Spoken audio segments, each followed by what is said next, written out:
Live from the Carl Chevrolet Studios, it's Great Day with Lou and Heather, your high voltage TV morning show. Good morning and welcome back to Great Day. October is Breast Cancer Awareness Month, Jason, and we have a very special guest in here to talk about how aware all of us should be of this deadly disease.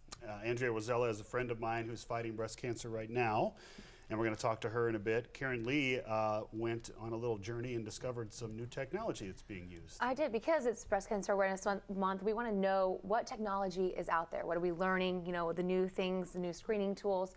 And there is something very new and amazing. It's called tomosynthesis, and this new technology is helping diagnose cancer earlier, which means a greater survival rate.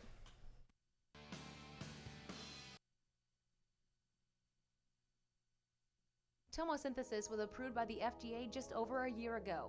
This additional screening tool, used alongside traditional digital mammography, allows women a greater chance of surviving breast cancer. And Dr. Bill Hagan of Iowa Radiology says tomosynthesis is a quantum leap from traditional mammography. A digital mammogram is a 2D representation of a three-dimensional object. By doing the tomosynthesis, it's as though you were slicing the breast into tiny slices, sort of like I guess the analogy would be slicing a loaf of bread. You can look at each individual slice. To perform tomosynthesis, the imaging arm moves in an arc above the breast, quickly taking a series of very low-dose images. Using this initial data set, a sophisticated computer program now back projects the visual detail into three-dimensional space, building a synthetic tomogram in 1 millimeter slices. We have found several cancers that showed up only as distortion and would not have been seen on a conventional mammogram. Because they can see the breast more clearly, it also makes tomosynthesis cost efficient by minimizing the number of callbacks in which women have to return to the doctor's office for further screening. And that's been our personal experience, that we have found things that we would not have seen just with conventional digital mammograms. And if you can detect breast cancer in its earliest stage, it's basically a cure. Now, I spoke with him about it, and he said it's so new that it's not even included sometimes in your insurance costs. So the patient has to cover that cost, and luckily it's only $40, which means you will probably save that. If you get a call back, you're paying that copay and everything else. And Andrew, you said you had tomosynthesis done. What did they tell you about it, or how did it help for you? I had it done at Iowa Radiology also, and they had said, you know, your insurance might not cover it if you want to pay, like you said, ahead of time. And they were able to see a small tumor on there, which was nice, because they said this is a new upcoming thing that they were starting.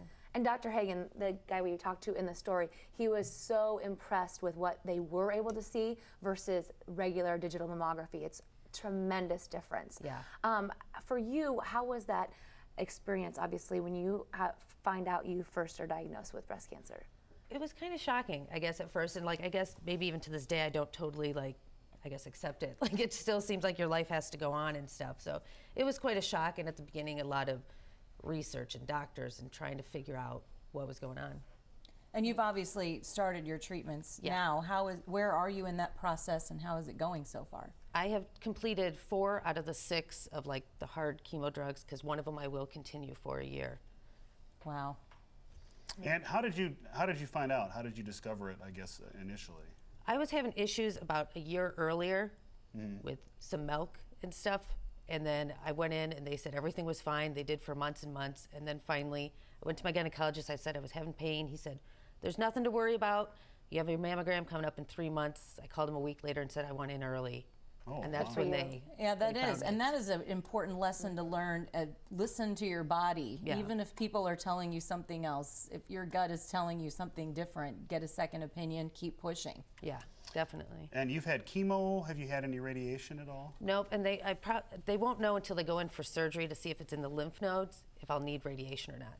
Okay. The PET scan showed up clear, but they can't tell 100% until they actually get in there and test. Is this something that has been seen in your family before? It is genetic. Mine has, my BRCA1 is mutated. Okay. So I did have an aunt that had it in her 30s that had passed away, and then my grandma, and then some ovarian cancer on the dad's side. So you've been having pap, or not pap smear, but you've been having mammography done much earlier probably than Since age 40. 30. Yep, since age 30. And talking to the doctor, I didn't ever realize, I always thought it was more genetic than anything else. Your case is, but 75% of cases are not genetic. It has no sign of it in your family, which I think is a deception for most of us, thinking we're good because it's not in our family. Right. But your case, it was genetic. Yeah, mine it was, and like you said, it is a small percent that they said. Right.